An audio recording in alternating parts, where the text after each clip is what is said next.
मैं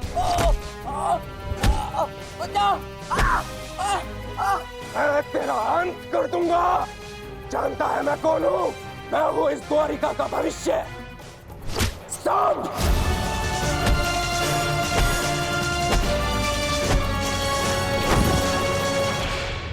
ये क्या दशा बना रखी है सांब? दिन प्रतिदिन तुम्हारा व्यवहार अशुभनीय होता जा रहा है। संभालो स्वयं को। ताऊ श्री, मुझे समझाने से पूर्व अपने छलिया भ्राता को समझाइए, जिसने बिना अस्त्र शस्त्र उठाए मेरे ससुर के कुल का नाश कर दिया। क्या वो शोभनीय था? अपने पिता के लिए ऐसा भाव पाप है। पाप तो आपके भ्राता ने किया है, मैं तो केवल मदिरा पान कर रहा हूं। संभालो अपने आप को। एक योद्धा को यह सब शोभा नहीं देता।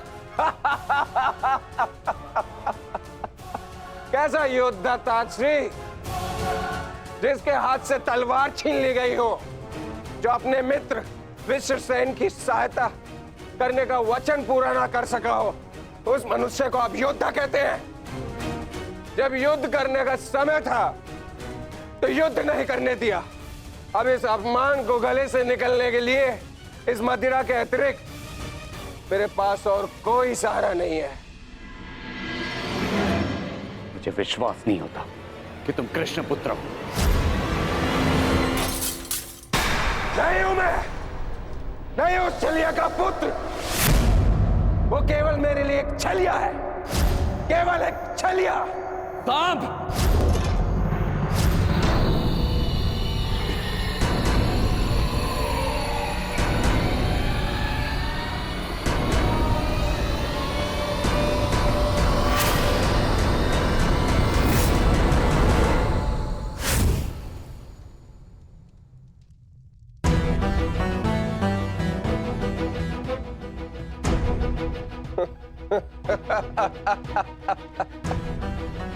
आइए आइए आइए द्वारिकाधीश, आइए।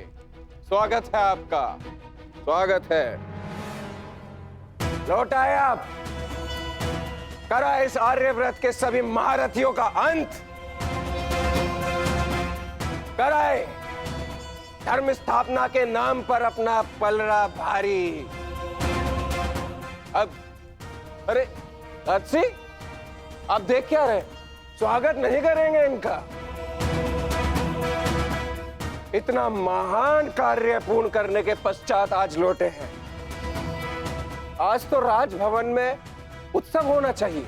पांचाल, काशी, मगध, छेदी, सभी महाजनपदों के महान शासकों का अंत करवा डाला, सिर्फ धर्म स्थापना के नाम पर।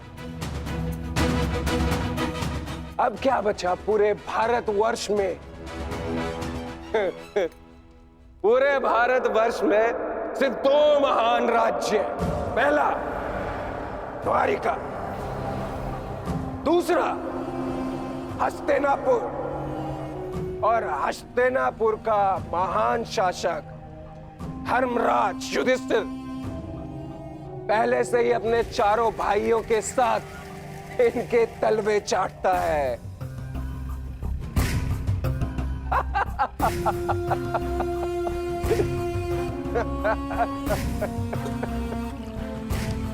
बधाई हो, बधाई हो वासुदेव, बधाई हो। आप अपने उद्देश्य में सफल हुए। जीत गया द्वारिका महाभारत। परंतु आपने भी मूल्य कुछ कम नहीं चुकाया। हमारी 7 औक्षणी सेना का अंत करवा दिया। क्या मिला आपको हमारे वीर सैनिकों का अंत करवा कर? क्यों किया आपने?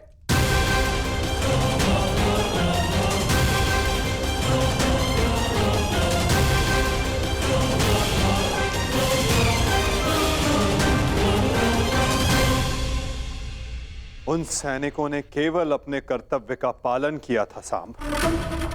युद्ध लड़ा, अनेकों को मारा और स्वयं वीर गति को प्राप्त हो गए। उन्होंने तो स्वर्ग की सीढ़ियां पा ली सांब। परंतु तुमने अपने साथ क्या किया है पुत्र?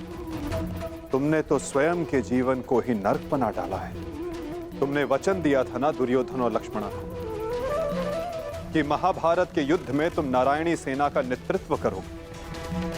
तो क्यों नहीं बचाया अपनी सेना को? क्यों छोड़ आए अपने मित्र को अकेला युद्ध में? क्यों साथ नहीं दिया अपने मित्र का साथ? केवल अपने प्राण बचाने के लिए? यदि मैं अपने मित्र की सहायता नहीं कर सका तो केवल आपके कारण। आपने रोका था मुझे। मैंने तुम्हें रोका नहीं था साम, केवल विकल्प दिए थे। विकल्प यार में आपने मुझे भयभीत किया था। भयभीत नहीं किया था साम, मैंने केवल तुम्हें यदुवंशी के नियम स्मरण करवाए थे कि यदि नारायणी सेना परास्त होती तो उसके साथ नारायणी सेना का सेनापति अपनी उपाधि खो देता है। विकल्प मैंने अर्जुन और दुर्योधन को भी दिए थे। दुर्योधन ने युद्ध करना चुना और अर्जुन ने धर्म स्थापना। और तुमने युद्ध में भाग ना लेना चुना साम।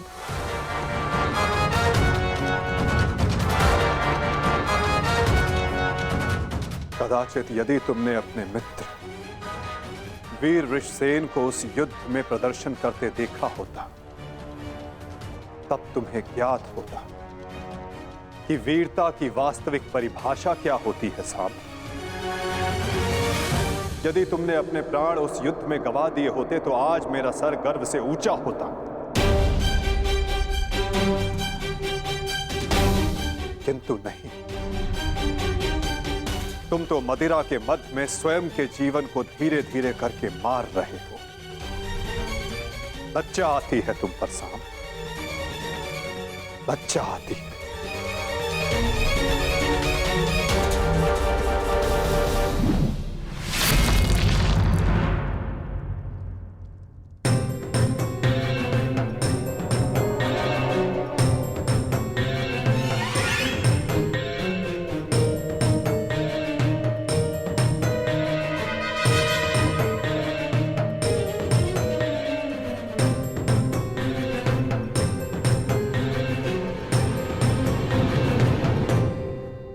प्रणिपात पिताश्री।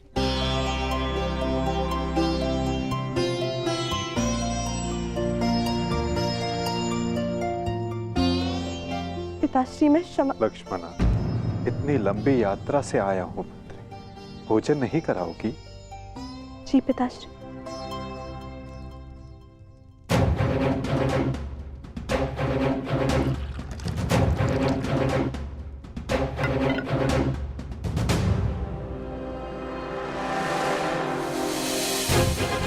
तुमने वचन दिया था ना दुर्योधन और लक्ष्मण को कि महाभारत के युद्ध में तुम नारायणी सेना का नेतृत्व करोगे। क्यों छोड़ आए अपने मित्र को अकेला युद्ध में? क्यों साथ नहीं दिया अपने मित्र का साथ? केवल अपने प्राण बचाने के लिए? यदि तुमने अपने प्राण उस युद्ध में गवा दिए होते तो आज मेरा सर गर्व से ऊंचा होता। लज्जा आती है तुम पर साम, लज्जा आती है। अपने क्रोध को शांत करो साम। कैसे करूं मैं खुद को शांत? पिता होकर सदैव मेरा मस्तक दूसरों के सामने झुकाता है और आज भी तो यही किया उन्होंने। लाओ मुझे दो मित्र।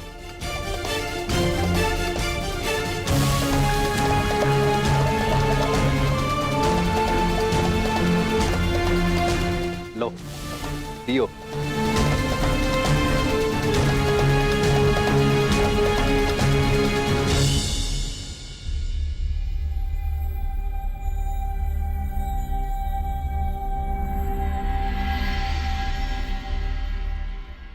भोजन आराम कीजिए पिताश्री।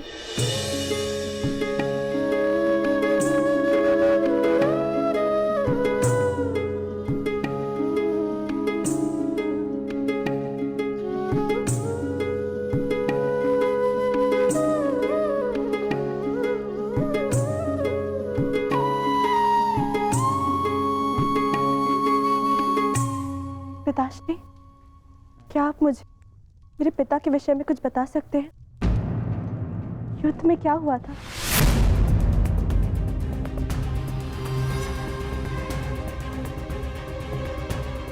निसंदेह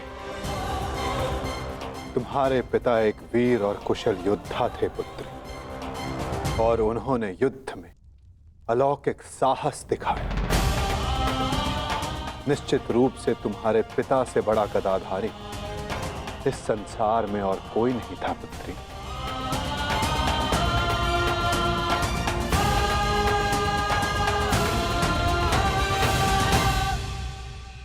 यदि ये सत्य है तो उन्हें ये संसार छोड़ के क्यों जाना पड़ा पिताश्री? हमारे कर्म और हमारे चयन हमारी नियति निर्धारित करते हैं। कुछ भावों में और कुछ वस्तुओं में अधर्म का वास होता है।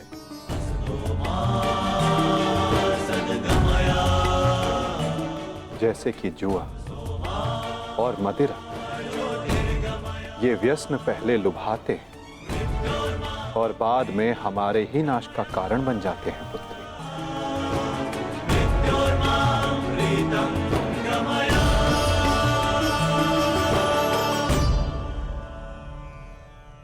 लो मित्र, पियो।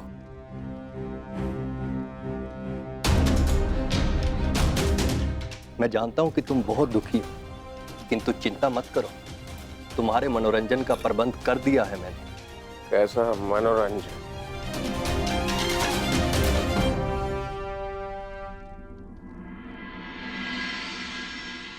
लक्ष्मणा, सदैव स्मरण रखना पुत्री, जब जब मनुष्य पर मद और जुए का प्रभाव बढ़ेगा, तब तब वो अपने पग अपने पतन की ओर बढ़ाएगा। संभल कर मित्र, आज का विनोद तुम्हारे मन की सारी कड़वाहट बाहर कर ले जाएगा। एक मद्दांध व्यक्ति सबसे पहले अपने बड़ों का आदर करना भूलता है, उनका अपमान करता है, उनका उपहास बनाता है, और उसके पश्चात वहीं से उसका अंत प्रारंभ हो जाता है।